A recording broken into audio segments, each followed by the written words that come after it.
At 8, my parents left me at a bus station. A stranger stayed, and only after he died did I learn he left me $3.8 million. My parents came back to sue me. In court they smirked. I'll be representing myself. The courtroom was so quiet I could hear the pen scratching across the clerk's notepad 3 rows back. I adjusted the sleeve of my blazer, took a slow, deep breath, and looked straight ahead at the gallery. My mother, Evelyn, the woman I haven't called that in 22 years. She was seated in the second row, wearing a navy blue dress she must have bought specifically for today. Something respectable. Something that screamed grieving family. Next to her sat my father, Arthur, his posture stiff, his eyes darting around the room. And right behind them was Wyatt, my younger brother, the golden boy. He leaned back on the wooden bench, arms crossed over his expensive suit, a sickening, arrogant smirk plastered across his face. They thought they had won. They thought I was still that terrified 8-year-old kid they threw away. They looked at the plaintiff's table like they had already cashed the check. Then the heavy oak doors opened, and the bailiff's voice filled the room. All rise for the Honorable Judge Patricia Wynne. I stood up with everyone else. I smoothed my jacket, and when I sat back down, I caught Evelyn's eye for the first time in over 2 decades. She didn't smile. Neither did I. But I was not afraid. I had not been afraid of her in a very long time. The judge flipped through the thick stack of files on her desk, pushed her silver-rimmed glasses up the bridge of her nose, and looked around the room. Her eyes landed on my side of the aisle.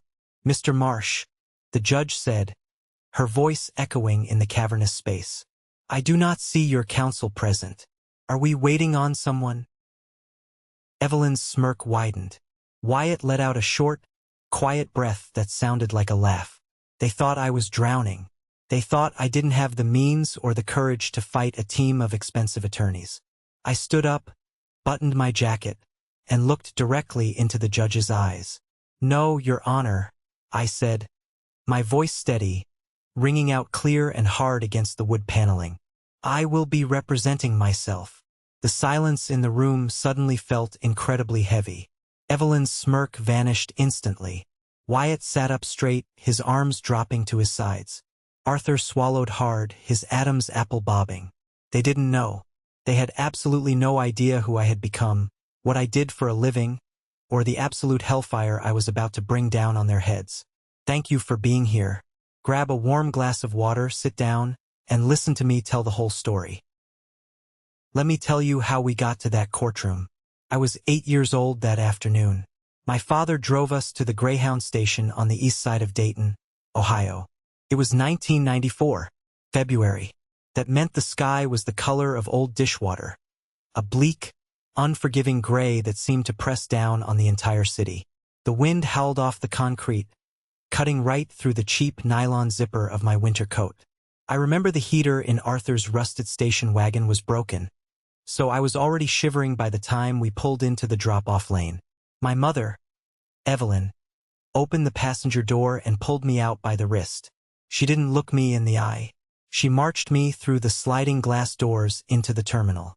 The air inside smelled of stale cigarette smoke, floor wax, and wet wool. She pointed to a heavy wooden bench positioned near a row of dented metal lockers. "Sit there," she instructed. Her voice was flat, devoid of any warmth or hesitation. "Wait." I sat down, my legs dangling off the edge of the wood. I asked where we were going. "Your father needs to buy the tickets," she said, looking past me toward the ticket counters. "I need to help him. He always gets confused about which window to use. It will take 10 minutes, maybe 15. She reached into her oversized purse, pulled out a crushed, generic brand granola bar, and shoved it into my frozen hands. "Eat this if you get hungry. Do not talk to strangers. Do you understand me, Matthew? Do not move from this bench." "'Kay, Mom," I said. She turned around. She walked through those front doors, got back into the rusted station wagon with Arthur, and drove away. They never came back. I sat on that wooden bench for 4 hours. I remember the exact grain of the wood beneath my hands. I remember the sound of the announcements echoing over the loudspeaker. destinations I had never heard of: Indianapolis, St. Louis, Denver. I ate the granola bar in the first 20 minutes because my stomach was tied in knots, and eating was the only thing that gave my hands something to do. After that, I just watched the sliding glass doors. Families came and went. People dragged heavy suitcases across the scuffed linoleum. A man with a battered guitar case sat 2 benches away and fell asleep, his head resting against the cinderblock wall. An elderly woman in a thick wool coat stopped and asked me 3 different times where my parents were. 3 different times, I told her the exact same lie I was telling myself. "They're just buying tickets," I said, pointing toward the long lines at the far end of the terminal. By the 4th hour, the overhead lights flickered on, buzzing loudly. The terminal began to clear out. The sky outside the glass doors turned from gray to pitch black. My feet were numb. My throat burned. I had stopped saying they were buying tickets. I had stopped looking at the doors. The crushing, suffocating realization began to settle into my small chest. The fear of being entirely unwanted. The agonizing truth that the people who were supposed to protect me from the monsters in the dark had just left me in the dark. A woman named Deborah finally came over.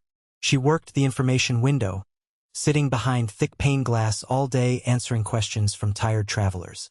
She had reading glasses pushed up into her frizzy hair and a dark brown coffee stain near the bottom of her employee lanyard. She sat down heavily beside me, the wooden bench groaning under her weight. She asked my name. I told her. She asked who I came with. I told her that too. I told her about the tickets and the 10 minutes. She looked at me, her eyes softening in a way that made my stomach drop. She nodded very carefully. It was the specific way adults nod when they are trying incredibly hard not to show a child that something is catastrophically wrong. "I'm going to make a phone call, sweetie," she said softly. "Would you like another granola bar while we wait?" I said yes, please. I didn't want the food. I just wanted her to stay near me. 10 minutes later, the police arrived. 2 officers with heavy utility belts and radios crackling on their shoulders walked through the doors. Then came Mrs. Higgins, a tired-looking woman from Child Services carrying a thick clipboard. They took me away in the back of a police cruiser. I stared out the window at the dark streets of Dayton, watching the streetlights bleed across the glass. They brought me to a county building.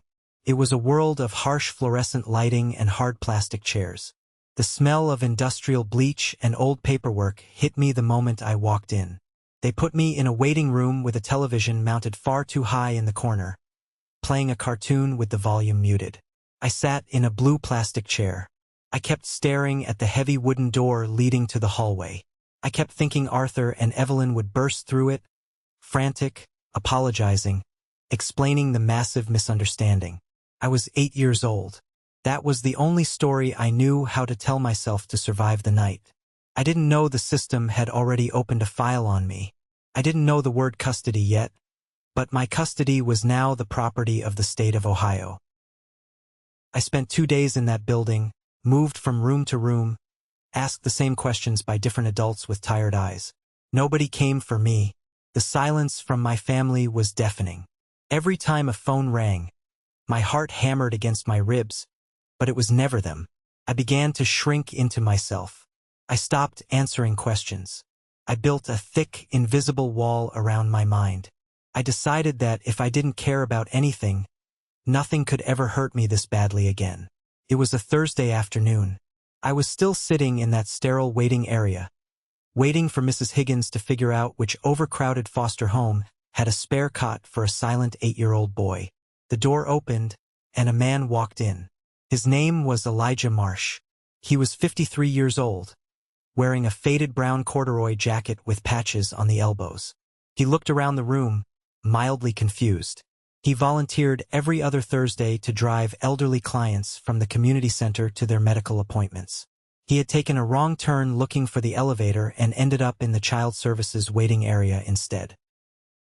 He stood in the doorway for a long moment. He looked at the empty reception desk. Then he looked at me. I was huddled in the corner chair, knees pulled to my chest, staring a hole into the linoleum floor. Instead of turning around and finding the elevator, Elijah walked slowly across the room. He didn't hover. He didn't give me that look of suffocating pity that everyone else in this building gave me. He just sat down in the plastic chair next to mine. He let the silence hang there for a minute. "Do you know how to play chess?" he asked. His voice was low, gravelly, and completely calm. I slowly shook my head. I didn't speak. "That's fine," he said, not missing a beat. "I can teach you." He reached into the deep pocket of his corduroy jacket and pulled out a small, folding magnetic travel chess set. He opened it on the empty chair between us. The pieces were tiny, chipped plastic. He set up the board meticulously. We played for 40 minutes. Elijah was patient in a way that I had never experienced. He wasn't performing patience for an audience. He wasn't waiting for me to thank him. He was genuinely, entirely unbothered by how long it took me to understand the rules. He explained how the knight moved in an L shape 3 times, never once making me feel stupid for forgetting. When I finally trapped his bishop, the corner of his mouth twitched upward. "Good instinct," he murmured. When Mrs. Higgins finally rushed into the room, flustered and holding a stack of files to take me to my temporary placement, Elijah didn't just walk away.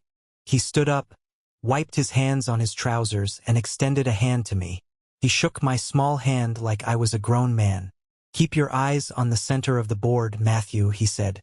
I thought I would never see him again. People always left.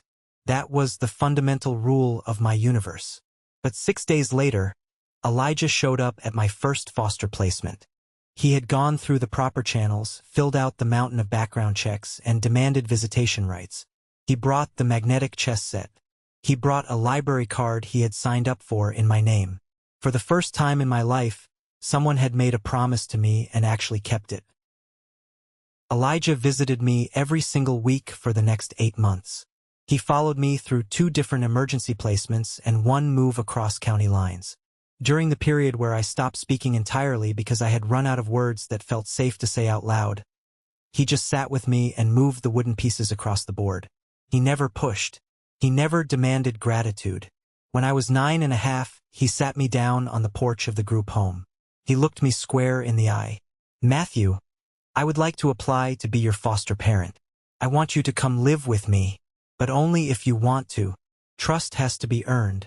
And if I haven't earned yours yet, I understand." I said yes before he could finish the sentence. I moved into his house on a crisp Saturday in October. It was a modest, cream-colored colonial on a quiet, tree-lined street in Centerville. The moment I walked through the door, the smell of cedar wood, old paperbacks, and baking bread enveloped me. Every surface in the house had something interesting on it. A half-finished crossword puzzle, a stack of history books, a coffee mug with a chipped rim. He showed me my room. It had a blue quilt and a lamp shaped like a lighthouse. "It's yours," he said. "Change whatever you want." I never changed a thing. Elijah raised me. He didn't just house me, he taught me how to live. He lived on what I assumed was a very modest salary. He drove a 12-year-old Subaru with a dent in the bumper. He bought his clothes from the sale rack. He fixed the plumbing himself when the pipes leaked. But he made sure I had everything I needed. When I graduated high school, I expected to take out massive loans. Instead, Elijah sat me down at the kitchen table and handed me a folder. He had quietly funded a college fund for me. He paid for my undergraduate degree without mentioning it was a sacrifice. He paid for law school without acting like it was extraordinary. I became a lawyer. Specifically, a family law attorney. I took cases representing kids caught in the crossfire of vicious custody battles. I worked my way up, secured a major promotion at a high-end firm in Columbus, and eventually went out on my own to start my own practice. Elijah was there for all of it. He sat in the 3rd row at my law school graduation, clapping in that contained, sincere way of his. When I was 31, Elijah's health began to fail. He faded quietly, exactly the way he lived. He passed away on a Tuesday morning in March, peaceful in his own bed. The funeral was small. No fanfare. Just the neighbors, some folks from the community center, and me. I stood by his grave, the cold wind whipping around me, feeling an immense, crushing loss. But this time I wasn't an abandoned 8-year-old. I was a man forged by the love of a good father. I packed up his house slowly. I kept the blue quilt. I kept the chess set. I cried exactly as much as I needed to, and then, because Elijah would have demanded it, I got back to work. A week after I packed away the last of Elijah's books, I received a phone call from an attorney named Richard. He handled estate law and told me Elijah had named me as the sole executor and beneficiary of his will. I scheduled a meeting at his office downtown, expecting to sign over a small savings account, maybe the deed to the cream-colored colonial, and close out the final chapter of my father's life. Richard's office was oak-paneled and smelled faintly of expensive leather. He slid a thick, bound folder across the polished desk. Elijah was a very private man, Matthew, Richard said, lacing his fingers together. He gave me strict instructions not to discuss the details of his portfolio with you until he had passed. I frowned, opening the folder. Portfolio? Elijah had a pension and a savings account. Richard offered a small, knowing smile. Elijah Marsh inherited a significant sum from his own father in the 1970s. He never touched the principal. He invested it in index funds, held on to commercial real estate for decades, and co-owned a small manufacturing company that was acquired by a conglomerate when you were in middle school. I stared at the numbers on the page. The columns blurred. I blinked hard, forcing my eyes to focus on the final line at the bottom of the ledger. The number was $3.8 million. My breath caught in my throat. I looked up at Richard, my mind spinning. $3.8 million. This was the man who drove a 12-year-old Subaru. The man who patched the knees of his own corduroy trousers. He had multi-generational wealth, real, substantial money, and he never said a word. He lived a life of total simplicity because he wanted to, not because he had to. He left it all to you, Richard said softly. The inheritance is entirely yours. There are no contingencies. I sat back in the heavy leather chair, the leather creaking under my weight. I didn't care about the money. I honestly didn't. What hit me, what made the tears finally spill over my eyelashes and burn down my cheeks, was the profound, absolute trust. Elijah knew exactly what he was building. He knew exactly what he possessed. And he looked at a broken, silent kid from a bus station and decided I was worthy of his entire legacy. He wanted you to have the freedom to practice law on your own terms, Richard added, handing me a tissue. I signed the paperwork. I transferred the funds. I walked out of that office feeling a heavy, beautiful responsibility pressing down on my shoulders. I was going to honor his name. I was going to make sure the Marsh legacy meant something. But I didn't know that the smell of blood in the water had already attracted the sharks. 6 weeks later, the estate was officially filed in probate court. It's a matter of public record. Anyone who knows where to look can see the filings. I was sitting at my kitchen table on a Tuesday evening, drinking black coffee and reviewing a brief for a client, when there was a sharp knock at my front door. It was a courier. He handed me a thick manila envelope, asked for my signature, and walked away. The envelope was stamped, certified mail. I walked back into the kitchen, ripping the tab off the top. I pulled out a stack of legal documents. At the top of the first page, printed in bold, black letters, were the names of the plaintiffs, Arthur and Evelyn. My stomach plummeted. The coffee I had just drank turned to acid in my throat. The physical reaction was immediate and violent. My chest tightened, my vision narrowed, and for 3 agonizing seconds, I was 8 years old again, freezing on a wooden bench. I forced myself to breathe. I gripped the edge of the kitchen table until my knuckles turned stark white. I forced my lawyer brain to take over. I read the petition. My biological parents were suing me for the full amount of Elijah's estate. The legal claims were aggressively creative. They argued that as my biological next of kin, they had a prior and superseding claim to any inheritance I received. They argued that because Elijah was unmarried, the estate should revert to them as my original legal guardians of record. They claimed they had never formally consented to my adoption, and that the termination of their parental rights had been handled improperly by the state. I looked at the return address on the envelope. Beaver Creek, Ohio. They lived 20 minutes away. For 22 years, they had lived a 20-minute drive from where they abandoned me. They had been that close the entire time. They never looked for me. They never called. They never cared if I was dead or alive. Until there was $3.8 million on the table. I dropped the papers onto the table. I wasn't shaking anymore. I wasn't sad. The residual trauma of the abandoned child evaporated, replaced instantly by a cold, calculating, and absolute fury. The sheer audacity of it. The brazen, disgusting greed. They wanted a fight. They had absolutely no idea who they had just dragged into the ring. Before I drafted a single legal response, I needed to understand their angle. In litigation, if you don't know your enemy's true motivation, you are flying blind. They hadn't cared about me for 2 decades. Why risk exposure now? I put on a dark jacket, grabbed my car keys, and drove out to Beaver Creek. I found the address listed on the court filing. It was a decaying suburban neighborhood, the kind of place where the lawns are overgrown and the siding is peeling off the houses. I parked my car 2 blocks down, under the deep shadow of an old oak tree, and watched their house. I sat there for an hour. Just as I was about to put the car in drive and leave, a car turned the corner. It wasn't a rusted station wagon. It was a brand new, jet black Porsche 911. The engine roared, a deep, aggressive sound that violently shattered the quiet of the neighborhood. The Porsche jerked into the cracked concrete driveway of my parents' house, parking diagonally across the grass. The driver's door swung open. Wyatt stepped out.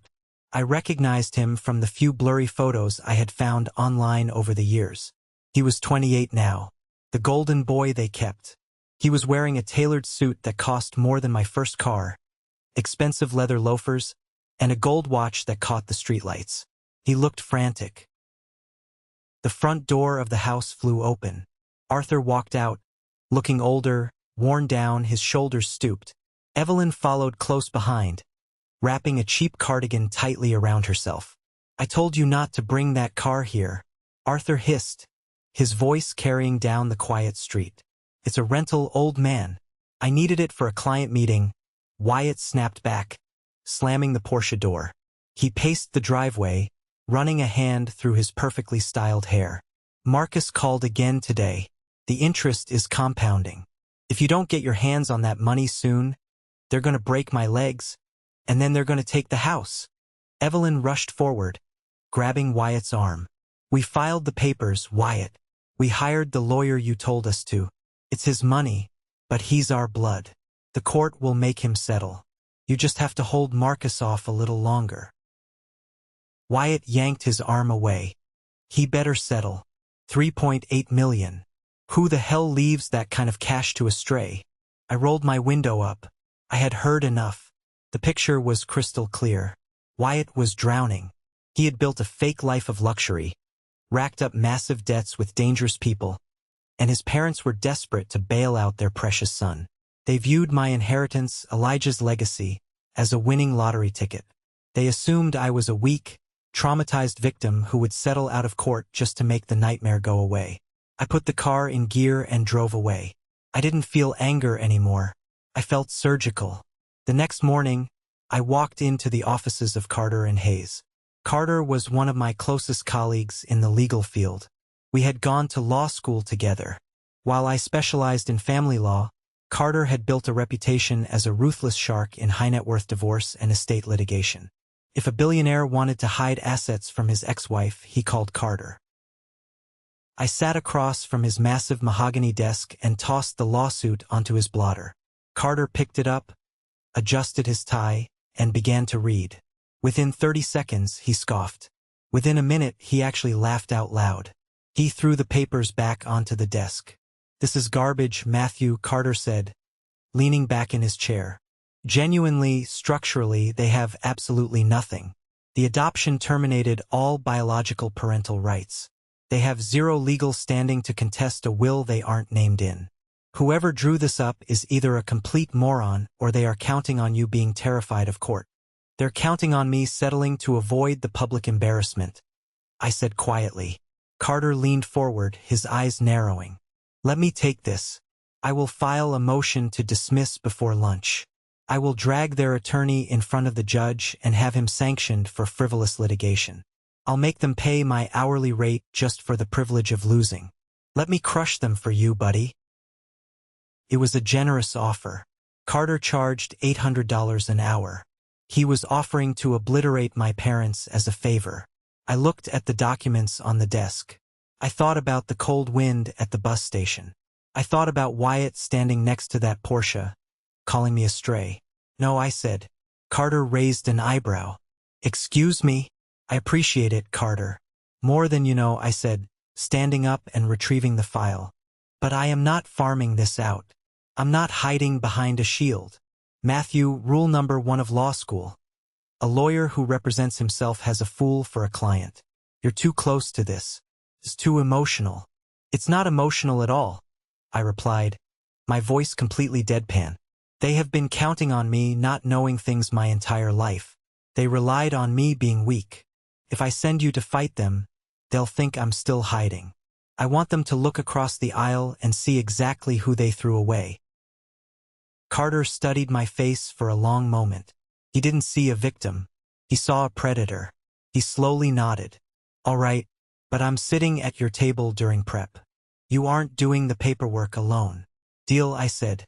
I walked out of his office. The defense was set. Now it was time to go on the offensive. I returned to my office and locked the door. I drafted the response to the court. I didn't just deny their claims. I counterclaimed. I filed for legal fees, harassment, and intentional infliction of emotional distress. I made sure the language was brutal, precise, and completely devoid of emotion.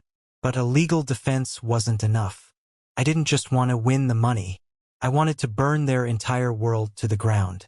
I picked up my phone and dialed a number I kept encrypted in my contacts. Sarah, I said when the line clicked open. Sarah was a private investigator. She wasn't an ex-cop with a drinking problem. She was a former forensic accountant who tracked dark money for corporate buyouts before going freelance. She was cold, methodical, and arguably the most dangerous person I knew with a laptop. Matthew, she replied. What do you need? I'm sending you 3 names. Arthur, Evelyn, and Wyatt. I need you to run a deep dive background check. Financials, debts, associates. Find out exactly who Wyatt owes money to. Easy enough. What else? I paused, looking at the chess set sitting on the corner of my desk. I picked up the Black Knight, rolling the cool wood between my fingers. I need you to go backward. Go back 22 years. Montgomery County, 1994. I need you to pull every single public and private record attached to my biological parents from the 6 months before they abandoned me to the 2 years after. Tax returns, bank statements, police logs, everything. Sarah was silent for a second. She knew my history. You think they hid something? They left an 8-year-old at a bus station, Sarah. People don't do that just because they are poor. They do that because they have a plan. I want to know what the plan was. Give me a week, she said and hung up. I set the knight back on the board. The opening gambit was played. I spent the next 11 days working my regular caseload, maintaining complete radio silence with my parents. Their lawyer sent 3 different emails offering to settle the matter privately for 40% of the estate. I deleted every single one without replying. I wanted them sweating. I wanted Wyatt's creditors breathing down his neck. I was building a trap and they were walking right into it. On the 11th day, Sarah walked into my office. It was raining outside, and her trench coat was dripping water onto my hardwood floor. She didn't say hello. She didn't offer a sympathetic smile. She walked straight to my desk, pulled a thick, yellowed manila folder out of her leather bag, and dropped it heavily right in front of me. You were right, Sarah said, pulling up a chair and crossing her arms. They didn't just abandon you. They monetized you. I stopped typing on my laptop. The room felt suddenly very cold.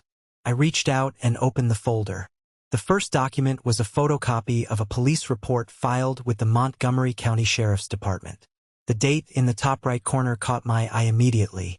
It was February 14th, 1994, the exact same evening they left me at the Greyhound station. I read the narrative section, typed out on an old typewriter. Reporting parties, Arthur and Evelyn, state that their son, Matthew, age 8, ran away from home at approximately 6 p.m. Parents claim they searched the neighborhood but could not locate the child. They filed a missing persons report. I whispered, the words tasting like ash in my mouth. Keep reading, Sarah said flatly. I scanned down to the description section. It detailed my height, my weight, the clothes I was wearing. And then, there was a section labeled, Additional Notes. Parents described the child as severely troubled. History of running away. History of violent outbursts and severe behavioral problems. Child is uncooperative and prone to hiding. My jaw clenched so hard my teeth ached. A violent outburst? I was a quiet kid whose biggest disciplinary issue in 3rd grade was reading a comic book under my desk during math class. They lied. They painted me as a delinquent so the police wouldn't look too hard. They gave the authorities an excuse to write me off as a runaway who didn't want to be found. They covered their tracks, I said, turning the page. They made sure no one would connect an abandoned kid at a bus station downtown with a troubled runaway from the suburbs. That was just step 1 to establish the narrative, Sarah pointed out, tapping the folder. Look at the next document.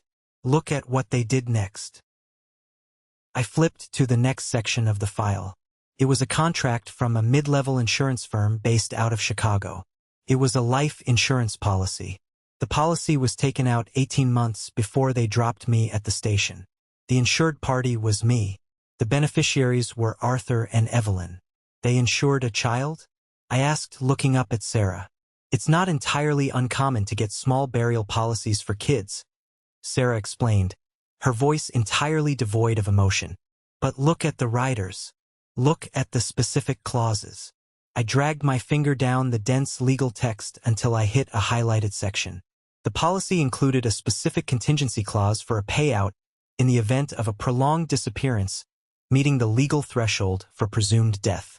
I flipped to the very last page in the folder. It was a copy of a cleared bank check. It was dated exactly 2 years and 1 month after the night at the bus station.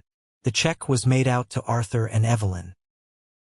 The amount was $62,000. I stared at the numbers. $62,000. I let the reality of those digits wash over me. They didn't just walk away because they couldn't afford to feed me. They didn't make a terrible mistake under unimaginable pressure. They planned it. They took out the policy.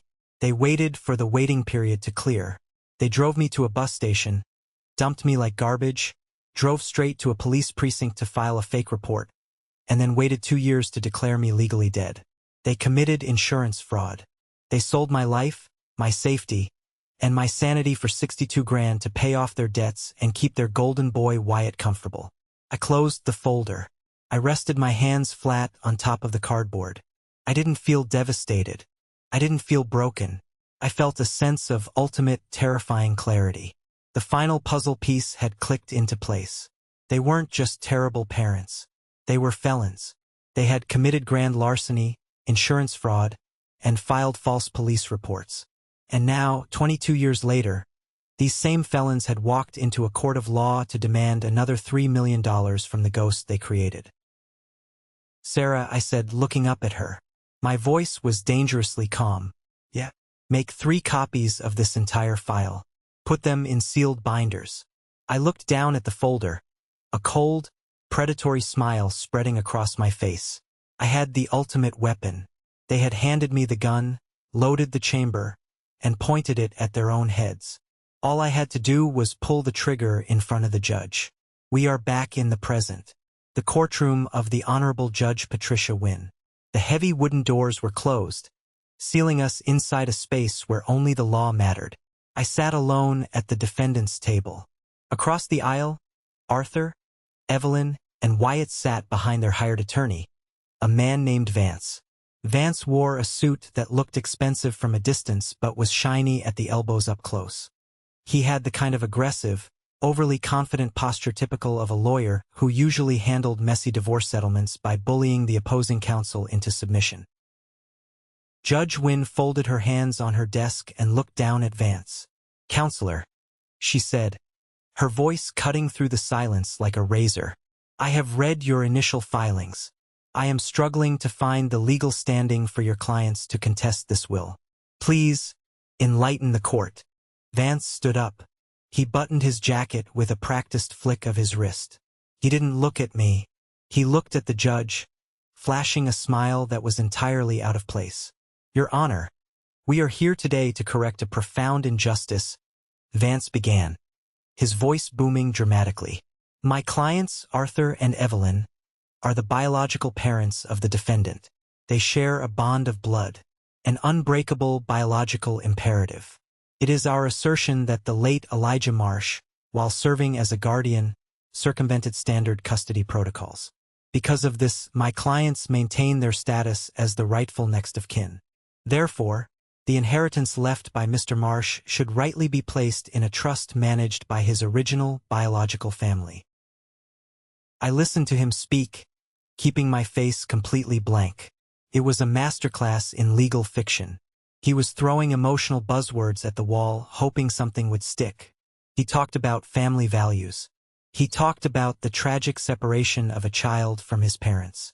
He painted Arthur and Evelyn as grieving victims of a flawed system. Behind him, Wyatt leaned back in his chair. He crossed one leg over the other, adjusting his gold watch. He shot a glance in my direction and actually smirked. He looked like a man deciding what color boat he was going to buy with my salary.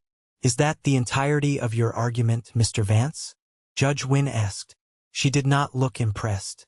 "We believe the biological tie supersedes an adoption decree that was finalized without my client's explicit presence, Your Honor," Vance said, puffing out his chest. Judge Wynn turned her gaze to me. "Mr. Marsh, your response." I stood up slowly. I didn't rush. I arranged my perfectly aligned files on the table. I looked at Vance. Then I looked at Evelyn and Arthur. They stared back, their eyes greedy, hungry, waiting for me to crack under the pressure. They still thought I was the silent 8-year-old kid who didn't know how to fight back. "Your Honor," I said, my voice steady and completely devoid of emotion. "Opposing counsel's argument is not just legally flawed. It is fundamentally absurd." I direct the court's attention to Exhibit A in my response brief.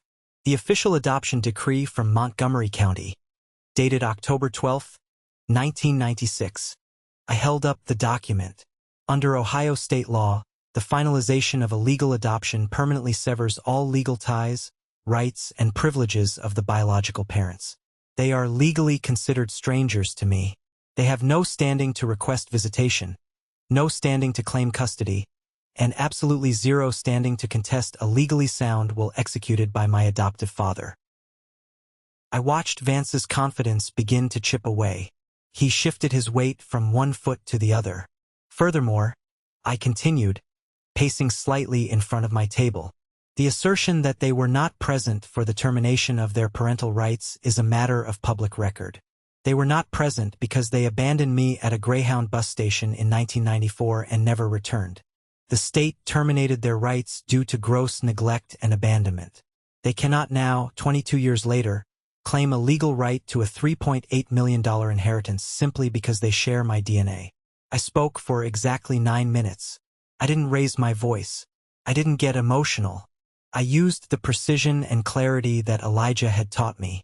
I dismantled every single one of Vance's arguments using cold, hard statutes. I built a wall of legal precedent so thick that a tank couldn't drive through it.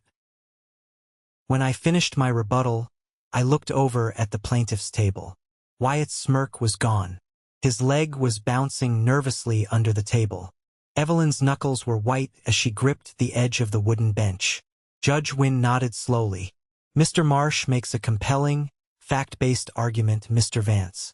Your claims appear entirely without merit." "Your Honor, if I may," Vance stammered, pulling a handkerchief from his pocket and dabbing his forehead. "We merely seek equitable distribution." "I am not finished, Your Honor," I interrupted, my voice slicing through Vance's panic. The courtroom went dead silent. I reached down and picked up the 3 thick, sealed binders Sarah had prepared for me.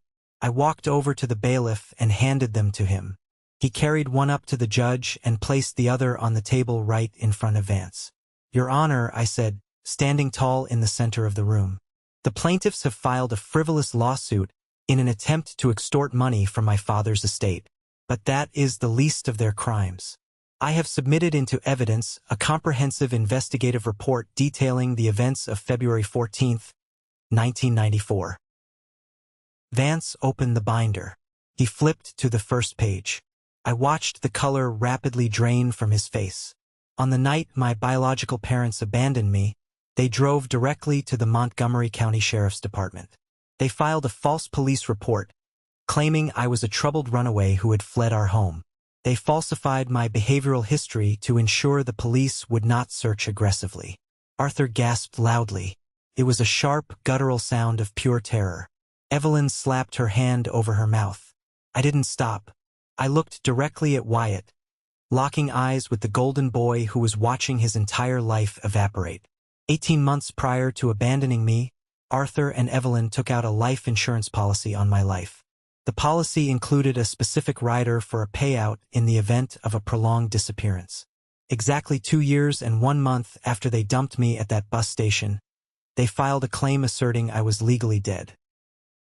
Judge Wynn flipped rapidly through the binder, her eyes scanning the highlighted bank check. Her expression, usually a mask of judicial neutrality, morphed into absolute, unadulterated disgust. They collected a payout of $62,000. I stated, my voice echoing off the walls. They did not lose a child. They liquidated an asset. They committed felony insurance fraud, grand larceny, and filed false reports to federal and state agencies. They built their lives and funded their younger son's lifestyle on blood money. And now, they have walked into this courtroom to try and steal from the man who actually saved my life. The silence that followed was suffocating. It was the sound of a trap snapping entirely shut. Vance was hyperventilating. He looked at the documents, looked at Arthur and Evelyn, and then looked at the judge. He was a sleazy lawyer, but he wasn't stupid. He realized instantly that his clients had used him to facilitate a shakedown, and they had just exposed him to massive liability and potential disbarment. "Your Honor," Vance basically shouted, his voice cracking. He practically threw the binder down on the table, stepping away from Arthur and Evelyn like they were radioactive. "Your Honor, I had no knowledge of this. None whatsoever. These documents were never disclosed to me during discovery. My clients lied to me."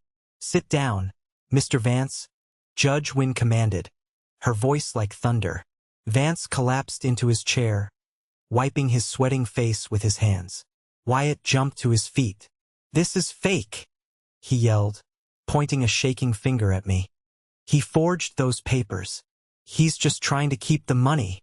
"Bailiff, secure that man," Judge Wynn ordered immediately. The bailiff stepped forward, placing a heavy hand on Wyatt's shoulder and forcing him back into his seat. Wyatt looked at his parents, his eyes wide with panic. "Tell them it's a lie. Dad, tell them." Arthur couldn't speak. He was staring blankly at the floor, his chest heaving. Evelyn was quietly sobbing, her face buried in her hands. They knew it was over. Every dark secret they had buried 22 years ago was now sitting under the bright fluorescent lights of a federal courtroom.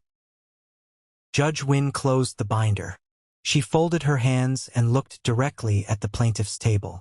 "In my 30 years on the bench, I have rarely seen a display of such profound depravity," Judge Wynn said, her voice shaking with restrained anger. "The claims brought forth by the plaintiffs are dismissed with extreme prejudice. Furthermore, I am ordering the plaintiffs to pay all legal fees and court costs incurred by the defendant." She picked up her gavel, but she didn't strike the sounding block yet. She looked at me. "Mr. Marsh, I am taking possession of this evidence.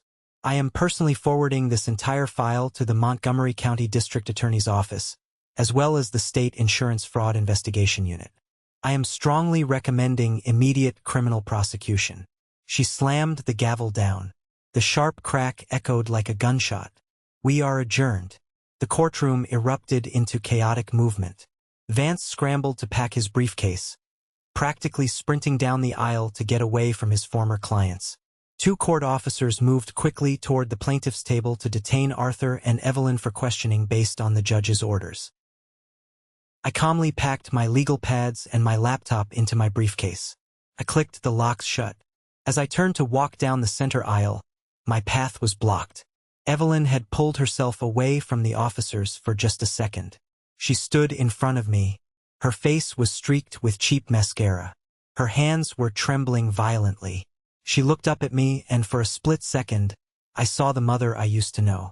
I saw the woman who used to read me bedtime stories before the money ran out and the darkness took over.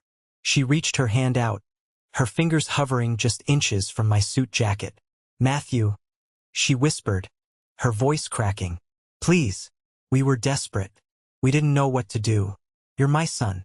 You have to help us. Please, don't let them take us away." She was looking for a lifeline. She was hoping that somewhere, buried deep inside my chest, there was still a frightened 8-year-old boy who just wanted his mother to love him. She was hoping for a moment of weakness, a drop of shared blood to save her from the consequences of her own actions. I stopped. I looked down at her. I didn't feel anger. I didn't feel hatred. I felt an overwhelming, profound emptiness.